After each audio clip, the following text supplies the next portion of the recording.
So in the last day or so, it emerged that Andy Ruiz was actually contacted by Mexican boxing officials who wanted actually Andy Ruiz to represent Mexico at the 2020 Olympics. I forget completely where that Olympics is being held now, but the 2020 Olympics, they wanted Andy Ruiz to represent Mexico. Okay, Ruiz has stated that it will be an honor to do so. However, added that it'll depend on his contractual commitments. Obviously, that's taken the Joshua rematch into consideration and how that goes, etc., etc., etc. Now, no sooner did Andy Ruiz make that statement, and I know he doesn't have their title, but if he should beat Anthony Joshua, this might have implications. Mauricio Sullivan, the president of the WBC, okay, it's Tokyo, it's where the Olympics are being held, I didn't know that, has actually said that any professional boxers that goes to the Olympic Games in Tokyo in 2020 will receive a minimum 2-year ban from the WBC, meaning they're excluded from their rankings and unable to fight for their title, whether they be champion or not. Okay, so that kind of shuts down any potential Deontay Wilder Andy Ruiz rematch if he beats Anthony Joshua, which is more foregone conclusion. No mean feat either. Now, I want to give my 2 cents on this whole pros in the Olympics kind of thing. Now, I will criticise the WBC until I'm blue in the face because they've done a lot of silly things. They've ranked fighters they shouldn't have ranked. They've done a lot of things that make you raise an eyebrow. I mean, even the weekend, they pre-made a belt. They pre-made a WBC title belt for Errol Spence. They pre-made that. What does that tell you? Seriously. Your champion is going in there defending his title and you're pre-making a belt in anticipation of Spence winning. What does that tell you at WBC? You know, these are not... These might be the oldest sanctioning body, but I tell you, these are one of the most, if not the most corrupt out of them all. Seriously. Having said that, I definitely think they're in their right to impose a ban for pro boxers competing at the Olympic Games. There is a rule. I think it's if you've had... It might be 8 pro fights, but I think if you've had less than 8 pro fights, you can go back to amateur boxing. But once you've gone past that, no, you can't go back to amateur, okay? And the Olympics are basically saying, okay, well, let's have some pros in the Olympic Games. Pros who are literally just getting invited to partake in these Olympic Games, who haven't even earned the right. You know, there were amateur fighters still trying to get to the Olympics, trying to make it in these world amateur championships, European championships, etc., etc., etc., hoping to get to these games. They might not get there because the pro boxer decides, hang on a minute, I'll fight for my country. And I can see where the WBC are coming from. And at the end of the day, if we look at amateur boxing and pro boxing, no matter what people tell you, they're so different. I mean, the difference in everything, the difference in training, the difference in just how you pace yourself over the round, everything is different. I remember, was it Hassan and Dam? He fought in Rio in 2016. Yeah, Hassan and Dam fought in the Olympics in Rio in 2016. I think he was knocked out in a round.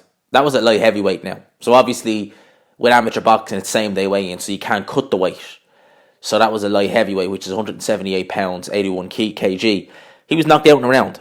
Big difference between amateur and pro boxing. Definitely big difference. Just because you're a good amateur doesn't mean you're going to be a good pro, vice versa. Okay, you could be a bad amateur, but you could have a pro style. You could do very well in the amateurs, okay? And I definitely think that it's much too exaggerated, this whole concept that you have to have an amateur career. You know, it's almost like it's an apprenticeship. You have to do it, otherwise, you know, oh, there's no chance. No. There's a very good chance that you could have not a long amateur career and have a good pro career. It depends on talent. You look at people like Audley Harrison, Tyrell Biggs, Paddy Barnes. These were people who were tailor-made for the amateurs. Look at them as pros. Look at Paddy Barnes. That guy is shot to pieces. Alright? That guy is barely British level. And he was a high-level amateur. Okay? So you don't need necessarily a lengthy amateur career in order to make it as a pro. I believe him anyway, in my opinion. There are certainly people I know listening to my videos who will disagree with me. So be it. I'm open to debates. I'm always open to debates. But anyway, going back to this whole Andy Ruiz situation. Andy Ruiz needs to think about his Anthony Joshua rematch. I can understand why Mexico are looking to get Ruiz to represent them in the Olympics, because realistically the Mexican approach to boxing is you have your few amateur fights, you turn pro at a very young age, and you have your amateur career in the pro games by beating up these journeymen. That's essentially what it is. It's worked. Canelo Alvarez did it. Juan Manuel Marquez did it. Who else has done it? Morales, didn't he do it? So they produced some very good fighters who've had, very short amateur careers, but have had those pro fights where they've learned. So it's the Mexican approach, essentially, which is something similar to what Anthony Yarde did prior to fighting Kovalev. That kind of came back to bite him because he needed, in my opinion, a few more high-level fights than he had before jumping in with Kovalev. Might have won that fight if he had a few more learning fights. So those are my thoughts on that. In terms of Mexico offering Ruiz the contract, as I said, they don't look at amateur boxing. They're not big into amateur boxing, so they don't produce these high-level amateurs. So they're probably looking at Ruiz thinking, hang on a minute, we can do some good work with this guy.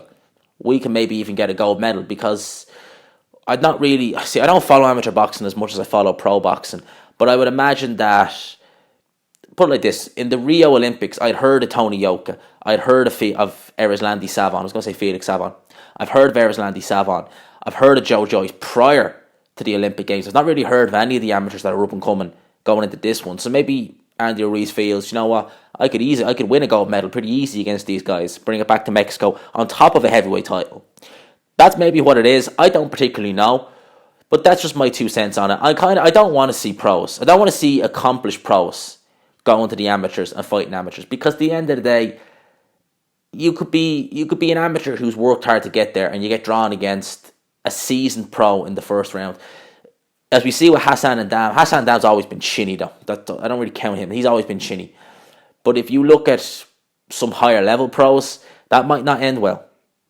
I remember Klitschko said, I think, before the last Olympics, that he would have loved to have fought in the Olympics. Imagine Vladimir Klitschko fighting amateurs 4 years ago. You imagine that? So that's my thoughts on this. WBC looking to ban fighters who go to the Olympics. I don't have a problem with that, personally. Don't see any issue with that. And as I said, the WBC do a lot of silly things. They do a hell of a lot of silly things. Hell of a lot of things that make you raise an eyebrow. But banning pro fighters for going to the Olympics, I don't really raise an eyebrow to that. I don't think they should be going to the Olympics. I think the Olympic Games, you earn your place. You're not just given it. That's what I think. That's my opinion. Leave your thoughts down below. Let me know what you think. Do you want to see Andy Ruiz go to the Olympics? Do you think that they will let him if he loses the Anthony Joshua rematch? Leave it all down below. Hope you enjoyed the video. Subscribe if you're new. And I will talk to you after.